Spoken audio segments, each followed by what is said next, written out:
तो भगवान बुद्ध का सम्मान पूरी दुनिया करती है। दुनिया में कोई ऐसा आदमी नहीं है जो भगवान बुद्ध की बात से इनकार कर सके, इसलिए भगवान बुद्ध को नमन किया जाता है। धम्मं शरणं गच्छामि, संगठन की बात, उसकी आंदोलन की बात की। धम्म क्या है? बदलाव। जैसा पहले थे वैसा नहीं रहोगे, क्रांति होगी, परिवर्तन होना चाहिए।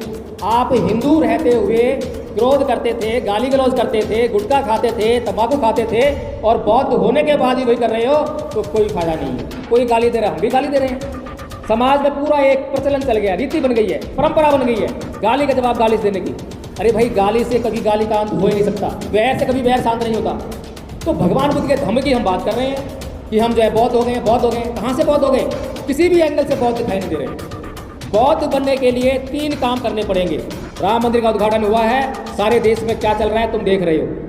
हमारे लोग अब पीटे जा रहे हैं। जो लोग जय जय जय भीम नहीं बोलते हैं वो भी पिटेंगे, जो घरों में शांत बैठते हैं वो भी पिटेंगे। है अभी मेरे पास एक फ़ोन आया प्रतापगढ़ से, बौद्ध लोग थे, हिंदू धर्म छोड़ के बौद्ध लोग बन गए। बोलते हैं कि यहाँ पर तो अब हिंदू लोग आ गए हैं, जय श्री राम नारा लगा रहे हैं, हमारे घरों पर जबरदस्ती झंडा लगा रहे हैं। हमने बना क्या तो हमारे पीट रहे हैं, हमारे पिटाई कर रहे हैं, तो हमें मजबूरी में झंडा लगाना पड़ा। तो कह रहे जी लेकिन एक बात और है, वे लोग ईसाइयों के पास भी गए थे और ईसाइयों को भी पिटाई की उन्होंने, लेकिन ईसाइयों ने उनके हाथ जोड़ लिए कि तुम्हें जितना पीटना है पीट लो, जितना पीटना है पीट लो, लेकिन हम तुम्हारा झंडा नहीं लगाएंगे।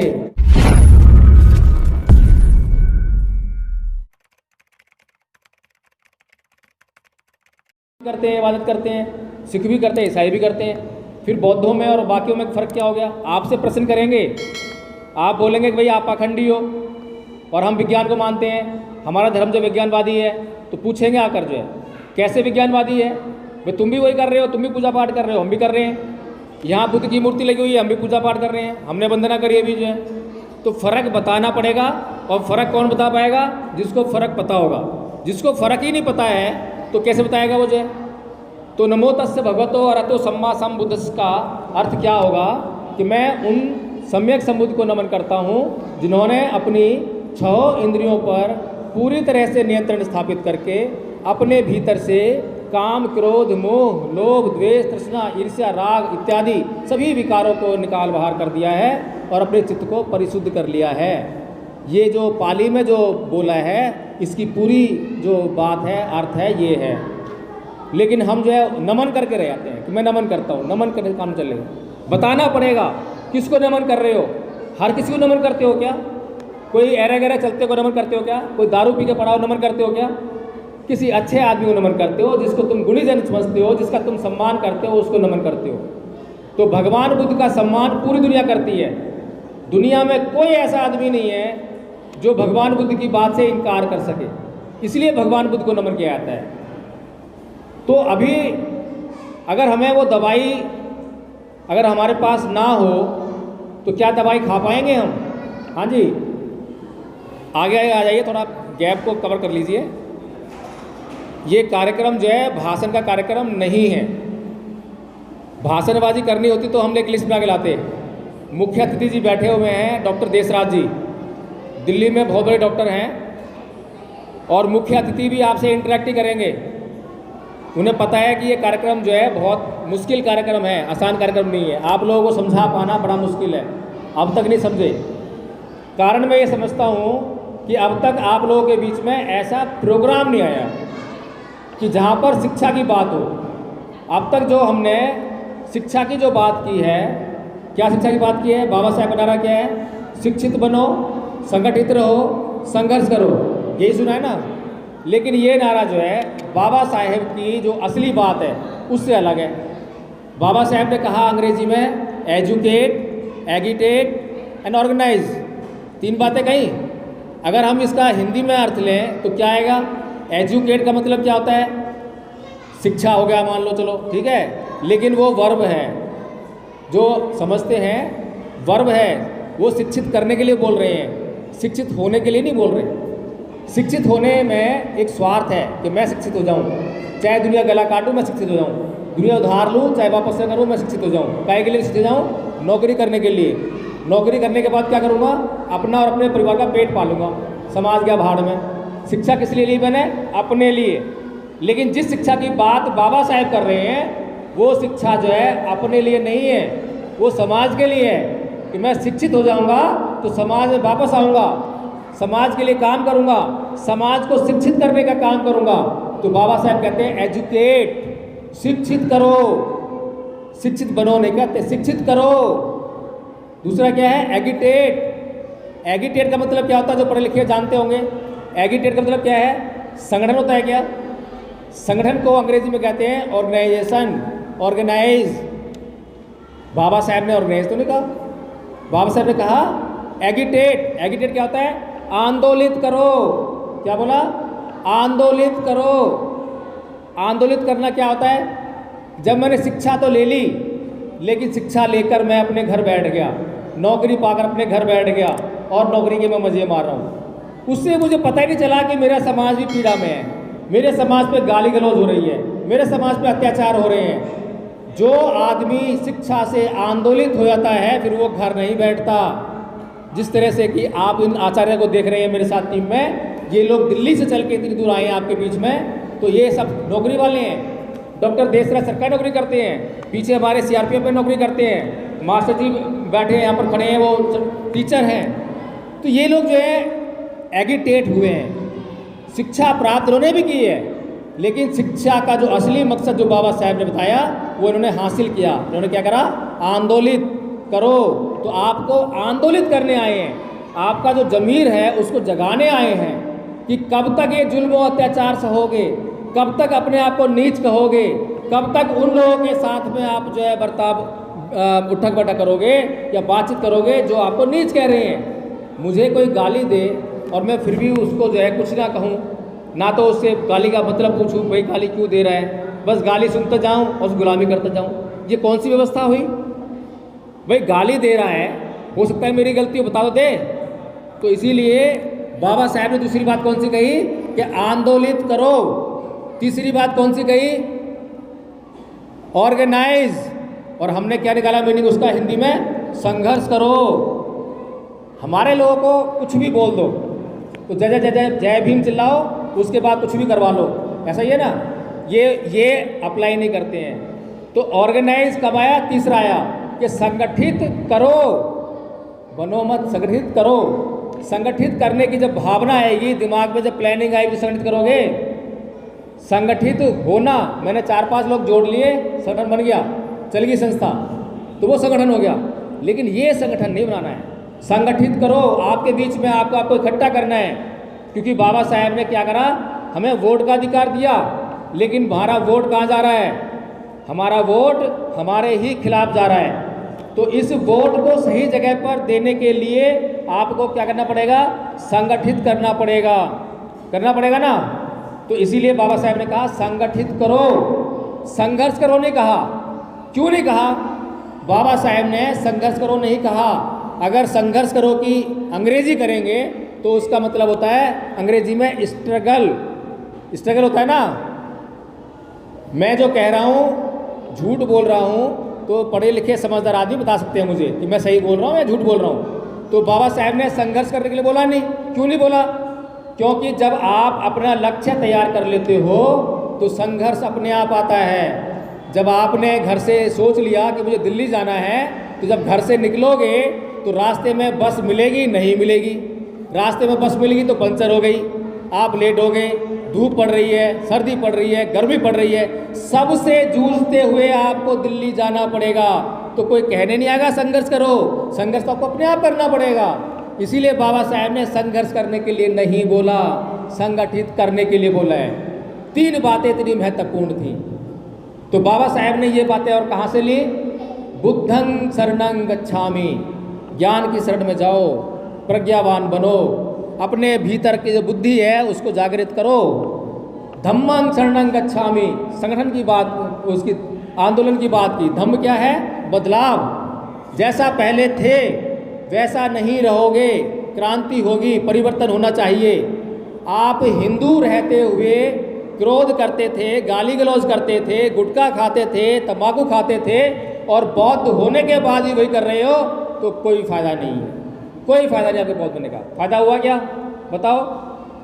आपके पति हिंदू थे तब भी शराब पीते थे, बौद्ध बन गए तब भी शराब पीते हैं, तो फायदा क्या बौद्ध बनने का? तो इसीलिए धम्मं शरणं गच्छामि की आंदोलन होना चाहिए, परिवर्तन होना चाहिए।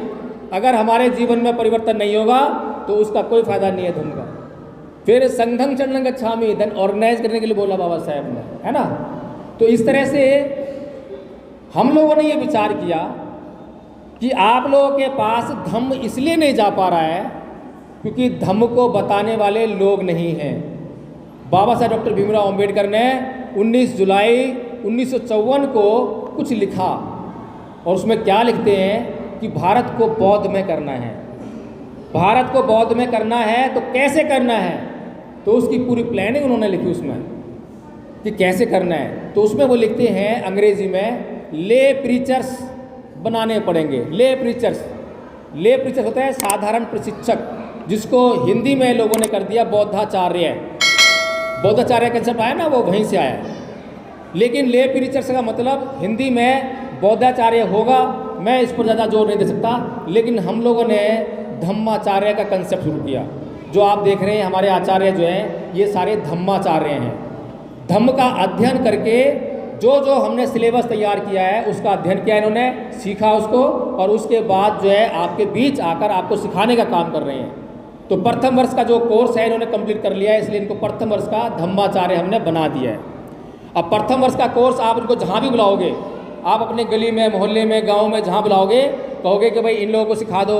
यहीं पर अगर आज जैसा आप बैठे हो, अगर एक दिन यहाँ बैठे रहोगे तो एक दिन में मैडम खड़ी हुई हैं यहाँ पर, जो सुमन जी, आचार्य सुमन जी हैं, ये आपको एक दिन में जय वंदना सिखा देंगी, एक दिन में आपको धम्मपद की गाथा सिखा देंगी। आपको सिखाने का काम जो है धम्मपद संघ करेगा। ये जिम्मेदारी जो है धम्मपद संघ ने ली है। धम्म खाली चिल्लाने भर से कि मैं बौद्ध हूँ, बौद्ध हूँ, बौद्ध हूँ, बौद्ध नहीं हो जाओगे। जिस दिन तुम बौद्ध हो जाओगे उस दिन तुम्हें जो है समझ में आने लगेगा कि मैं दूसरों से अलग हूँ, लेकिन अभी तो पता ही नहीं चल रहा कि मैं अलग कैसे हूँ। कुछ परिवर्तन नहीं है। जिस प्रकार से हिंदू लोग, अगर मैं किसी हिंदू को गाली दूँ तो पलट के क्या करेगा, वो गाली देगा ना, वो भी मुझे गाली देगा, थप्पड़ भी मार सकता है, झगड़ा भी कर सकता है, जो भी कर सकता है वो करेगा। ऐसा ही बौद्ध भी कर रहे हैं, ऐसे कर रहे हैं ना। तो बौद्धों को भी कोई गाली तो क्या कर देंगे, वो भी गाली देते हैं पलट के। आप लोग सभी गाली करते हो, तो कोई फर्क नहीं हुआ। अगर बौद्ध हो तो तुम्हें कोई गाली दे तो पहले कभी गाली नहीं देनी है, स्थिर होना है, सुनना है, पूछना है, घबराना नहीं है, डरना नहीं है। डर गए तो फिर कायर हो जाओगे। डरना नहीं है, पूछना है कि भाई साहब आपने मुझे गाली क्यों दी, हो सकता है मुझसे कुछ गलती हुई हो, इसीलिए गाली दी, इसीलिए गुस्सा हो रहे हो, है ना, इसीलिए गुस्सा हो रहे हो। तब वो बताएगा कि भाई तूने ये गलती की है, इसलिए मैंने तेरे को गाली दी है, क्षमा मांगो। भाई साहब बड़ी भारी गलती हो गई मुझसे, मुझे क्षमा कर दीजिए। फिर आगे बात बढ़ेगी क्या? ऐसा अगर कर लोगे तो बात आगे बढ़ेगी क्या? नहीं बढ़ेगी। फिर इसके बाद क्या करना है कि भाई साहब बात ठीक है, मुझसे गलती हुई, मैंने आज क्षमा भी मांग ली, लेकिन आपने गाली दी, ये सही नहीं करा। आप पहले मुझे प्यार से समझाते थे, थोड़ा सा गुस्सा कर समझाते थे, गाली क्यों दी? ये बातें कब करोगे आप? उसको कब समझाओगे? अभी तो हम क्या कर रहे हैं कि कोई गाली दे रहा है, हम भी गाली दे रहे हैं। समाज में पूरा एक प्रचलन चल गया, रीति बन गई है, परंपरा बन गई है गाली का जवाब गाली से देने की। अरे भाई गाली से कभी गाली का अंत हो ही नहीं सकता, क्योंकि भगवान बुद्ध ने कहा है ना ही वेरेन वेरानी समन्तित कुदाचनंग अवेरेन चै समन्ति ऐस धमो सनंतरो, कि वैर से कभी वैर शांत नहीं होता। तो भगवान बुद्ध के धम्म की हम बात कर रहे हैं कि हम जो है बौद्ध हो गए, बौद्ध हो गए। कहाँ से बौद्ध हो गए? किसी भी एंगल से बौद्ध दिखाई नहीं दे रहे। बौद्ध बनने के लिए 3 काम करने पड़ेंगे। कौन से 3 काम? पहला काम प्रतीकों का परिवर्तन। प्रतीक कौन कौन से हैं? जैसे कि भगवान बुद्ध की मूर्ति लगी है, ऐसे ही हमारे घरों में राम कृष्ण देवी देवताओं की मूर्तियाँ लगी हुई हैं, तस्वीरें लगी हुई हैं। तो बाबा साहेब के कहे अनुसार हमारे लोगों ने वो तस्वीरें निकाल के बाहर फेंक दी, मूर्तियाँ बाहर फेंक दी, और बाबा साहेब और भगवान बुद्ध की मूर्तियाँ हमारे घर में आ गई। इतना परिवर्तन हमारा हो गया। और इसके बाद कुछ और भी परिवर्तन, और भी प्रतीक थे जिनको बदलना था। जैसे कि महिलाएं अपने मांग में सिंदूर लगा रही हैं, सिंदूर लगा रही हैं। सिंदूर किसका प्रतीक है? सुहाग की निशानी है। ये किसने बोला आपको? मुसलमान लगाते हैं, ईसाई लगाते हैं, पूरी दुनिया में कहीं लगाया जाता है। क्या पूरी दुनिया में शादी नहीं होती है, उनके पति नहीं होते हैं? सबके होते हैं। लेकिन हिंदू धर्म ने आपको बताया कि सुहाग की निशानी है, चूड़ियाँ बनाई हैं, मंगलसूत्र बनाया है। ये सारे जो प्रतीक हैं, ये किस चीज़ का प्रतीक है? ये हिंदू धर्म का प्रतीक है। इनको भी छोड़ना पड़ेगा, बिल्कुल सिंपल होना पड़ेगा, बिल्कुल सिंपल। जब ये प्रतीक छूट जाएगा तो पहला स्टेप पूरा हो जाएगा। पहला काम क्या हुआ? प्रतीकों का त्याग। बहुत से लोग भी परंपराओं में रीति रिवाज दिमाग में अटके हुए हैं। अरे ऐसा कैसे कर रही हो, अरे आप तो हमारी बेटियों को ऐसा कह रहे हो, घूंघट से कह रहे हो कि घूंघट नहीं करना है, इज्जत खराब हो जाएगी। ऐसी बातें मन में बिठाई हुई हैं। किसने बिठाई ये बातें हैं? ये वो ब्राह्मण, वो पंडित जिसे कहते हो, ऊंची जाति जिसे कहते हो, उसके गुलाम बनाने के ये औजार हैं, ये समझ लो। अगर गुलाम बने रहना है, नीच कहलाना है तो करते रहो। बाबा साहेब तो चले गए दुनिया से, उनकी सेहत पे कोई असर नहीं पड़ रहा। सेहत बिगड़ेगी तो तुम्हारी बिगड़ेगी। राम मंदिर का उद्घाटन हुआ है, सारे देश में क्या चल रहा है तुम देख रहे हो। हमारे लोग अब पीटे जा रहे हैं। जो जय जय जय जय जय भीम बोल रहे थे, सब पिट रहे हैं। कोई बचाने नहीं आ रहा। अब कैसे बचाने आएगा? कितने को बचाएगा? कहाँ का बचाएगा? पुलिस में जाएगा तो क्या नाम है, जो है पिटेगा। पुलिस वाले भी उन्हीं के ही है, सरकार उनकी है, क्या करोगे? इसीलिए बाबा साहेब की सेहत पे कोई असर नहीं पड़ रहा। सेहत बिगड़नी है तो हमारी बिगड़नी है। जो लोग जय जय जय भीम नहीं बोलते हैं वो भी पिटेंगे, जो घरों में शांत बैठते हैं वो भी पिटेंगे। वो तो और ज़्यादा बुरी स्थिति पहुंच जाएंगे। जो जानकार हैं वो तो बच जाएंगे क्योंकि वो लड़ लेंगे, लेकिन जो जानकार नहीं है वो बच नहीं पाएंगे। तो पहला क्या हुआ? प्रतीकों का परिवर्तन हुआ। दूसरा परिवर्तन क्या हुआ? दूसरा परिवर्तन हुआ रीति रिवाज परंपराओं का परिवर्तन। कि हमारे यहाँ तो ऐसा होता है। सभी महिला बोलते हैं ना, जब भी कोई शादी ब्याह होगा तो महिलाओं को पता है कि शादी कैसे होती है। अरे ऐसे नहीं होता, ये तो ऐसे होता है, ऐसे नहीं करते, ये नहीं पहनते, ये अपशगुन है, ये शगुन है। ये सारी बातें रीति रिवाज हैं, परंपराएं हैं। तो इसका भी परिवर्तन करना है। हिंदू धर्म की कोई भी रीति रिवाज, कोई भी परंपरा है, आपको पता है कि ये हिंदू धर्म की है, तो फिर क्यों मान रहे हो उसको? जब आप बौद्ध बन गए हो, आपने हिंदू धर्म छोड़ दिया है, आपको बाबा साहेब की दवाई खानी है, तो बाबा साहेब की दवाई असर जब दिखाएगी जब उसको छोड़ दोगे। तो रीति रिवाज और परंपराएं, उसको पहचानो। कौन सी रीति रिवाज है जो हमें नुकसान देगी, जो हमारे काम की नहीं, छोड़ दो। परंपराएं कौन सी हैं? कौन से तीज त्योहार हैं? कौन से उत्सव हैं? होली दिवाली हमारे नहीं है, छोड़ दो। कोई फायदा नहीं हो रहा, नुकसान हो रहा है, छोड़ने पड़ेंगे। आपको अच्छा लगता होगा बम फोड़ने में, पटाखे फोड़ने में, रंग खेलने में। अच्छा लगने में बहुत बड़ी बीमारी है, बहुत बड़ा नुकसान है। अच्छा लगने के लिए लोग जो है नोट पे भी आग लगा देते हैं, लगाते हैं ना, अच्छा लगता है ना। इसलिए वो जो बम है, बम क्या है? पैसों को लाए हो या फ्री का लाए हो? हैं? नोट देकर आए होगे ना। अब समझ लो कि नोट के अंदर ही बारूद बनाया और उसी में आग लगा दी।